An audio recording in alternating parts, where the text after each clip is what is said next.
പ്രണയിക്കാൻ എളുപ്പമാണ്, പക്ഷെ ആ പ്രണയം നിലനിർത്താനാണ് പ്രയാസം. തുടക്കത്തിലെ ആവേശം കഴിഞ്ഞ് പല ബന്ധങ്ങളും പാതി വഴിയിൽ തകരുന്നത് എന്തുകൊണ്ടാണ്? ഇവിടെയാണ് സോഷ്യൽ മീഡിയയിലും റിലേഷൻഷിപ്പ് വിദഗ്ധർക്കിടയിലും തരംഗമാകുന്ന 3-6-9 റൂൾ പ്രസക്തമാകുന്നത്. നിങ്ങളുടെ ബന്ധം സക്സസ് ആകുമോ എന്ന് ഈ 3 ഘട്ടങ്ങളിലൂടെ അറിയാം. ആദ്യത്തെ ഘട്ടം, അതായത് 3-ാം മാസം, ഇതിനെ ഹണിമൂൺ പീരീഡ് എന്ന് വിളിക്കാം. ഈ സമയത്ത് നമ്മൾ പങ്കാളിയുടെ പോസിറ്റീവ് വശങ്ങൾ മാത്രമേ കാണൂ. 5 മാസം കഴിയുന്നതോടെ ആ മാന്ത്രിക ലോകം പതിയെ മാറും. അവരുടെ ചെറിയ തെറ്റുകളും ശീലങ്ങളും നിങ്ങൾ ശ്രദ്ധിച്ചു തുടങ്ങും.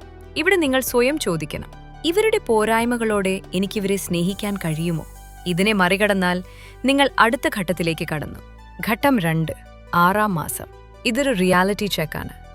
വെറും ആകർഷണം മാറി സുരക്ഷിതത്വത്തിന് പ്രാധാന്യം വരുന്ന സമയം. നിങ്ങൾ അവരുടെ കുടുംബത്തെയും സുഹൃത്തുക്കളെയും പശ്ചാത്തലത്തെയും കുറിച്ച് കൂടുതൽ മനസ്സിലാക്കുന്നു. ഈ ഘട്ടത്തിൽ തർക്കങ്ങൾ സ്വാഭാവികമാണ്. പക്ഷേ ഓർക്കുക, ആ തർക്കങ്ങളെ നിങ്ങൾ എങ്ങനെ ഒരുമിച്ച് പരിഹരിക്കുന്നു എന്നതിലാണ് നിങ്ങളുടെ പ്രണയത്തിന്റെ ഭാവി ഇരിക്കുന്നത്. ഘട്ടം 3, 9-ാം മാസം. ഇതൊരു ഫൈനൽ ടെസ്റ്റാണ്.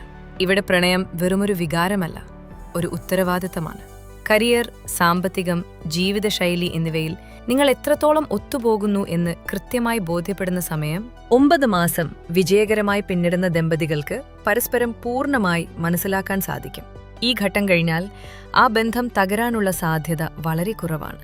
അതുകൊണ്ട് പ്രണയം എന്നത് ഒരു ഓട്ട മത്സരമല്ല, മറിച്ച് പരസ്പരം മനസ്സിലാക്കി വളരേണ്ട ഒരു യാത്രയാണ്. നിങ്ങളുടെ പ്രണയം ഇപ്പോൾ ഏത് ഘട്ടത്തിലാണ്? താഴെ കമന്റ് ചെയ്യൂ.